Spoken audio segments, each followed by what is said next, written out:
Hello, everyone, and welcome to the second chapter of Bigfoot Diaries, the search for Honobia Sasquatch. I'm back to talk about my second trip to Honobia and the happenings that went about this time around. This trip I took, it was in May of 2013, and this time I went with the same friend I was with before, Corey, and I also brought along my friend Aaron. He wanted to join in on the experiences. An early day, we kind of headed up to Oklahoma and got to Honobia and set up camp behind the Honobia Creek Cafe again. And after that, we kind of went out and headed out on the ridge where I took the original howl video from the previous time I had been there. And there was a lot of storms going through the area at that time. As you can see, it's very rainy and cloudy. We were kind of up there to take some pictures, hang out, wait for dark, and anyways, we were forced back to camp because it was pouring rain.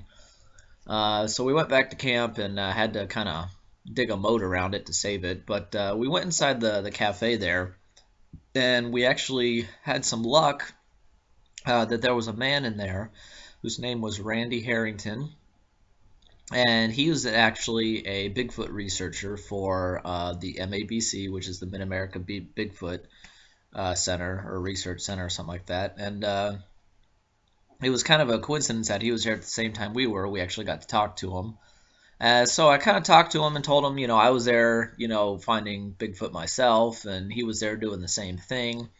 And he actually, taught me a lot about what I know about the area and where to look and what to do. Um, he and I had chatted about the logging roads that are kind of up and down the mountain area there, and how it's far better to camp out on the logging roads. If you want activity, you want to hear something, you need to be camped out there. You need to be staying there overnight. So the next morning, he came and picked us up on his Polaris, and we kind of drove up and down the logging roads. He was showing us areas where stuff had happened to him, some stories, some video he had taken. There's actually a video on YouTube that he took called the Honobia Ridge Walker, and that's the name of the video. I recommend checking it out. Randy actually talks about the video in person and then shows it. It's a very interesting piece of film. And so we kind of went up the logging roads, and he picked us out a good spot that kind of funnels by these trash cans that are at the bottom of the ridge. There's these trash cans that people say they've had a lot of sightings by. He says it's a food source that's good for the Bigfoots, and that's why he thinks that's a good spot to camp. So we decided to camp there for the night. And I did my usual. It got pretty late, and we started listening. And I made a few calls, made a few sounds, and then we kind of hunkered down in the tent just to listen, see if anything would get close, see what would happen. And to our surprise, a little after midnight, we heard off in the brush 3 loud stomps. And it was really loud. I mean, we both sat, me and my friend Corey were the only ones awake. Aaron had fallen asleep at this point. But me and Corey both sat up immediately just because of how loud it was. I mean, it was stomp, stomp, stomp. 3 stomps right in a row, really loud, and that wasn't, just some random noise. It couldn't have been like, any other animal, no other animal makes stomping sounds just, angrily like that. I mean, it was very loud, very abrupt. And we both sat up. The moon was out. It was pretty full, so we tried to peer out into the brush, but we couldn't really see what was out there. Looking back now, I should have gotten out of the tent and checked things out, but I didn't. But we kind of sat there and listened for a little while. And about 10 minutes later, in the same pattern, another 3 stomps off in the brush. Stomp, stomp, stomp, really loud.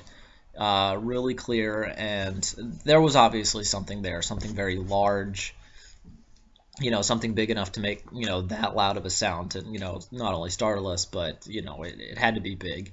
My personal opinion, I'm sure that, there was one nearby trying to intimidate us, and it was doing a good job, but we kind of listened in for a little while longer.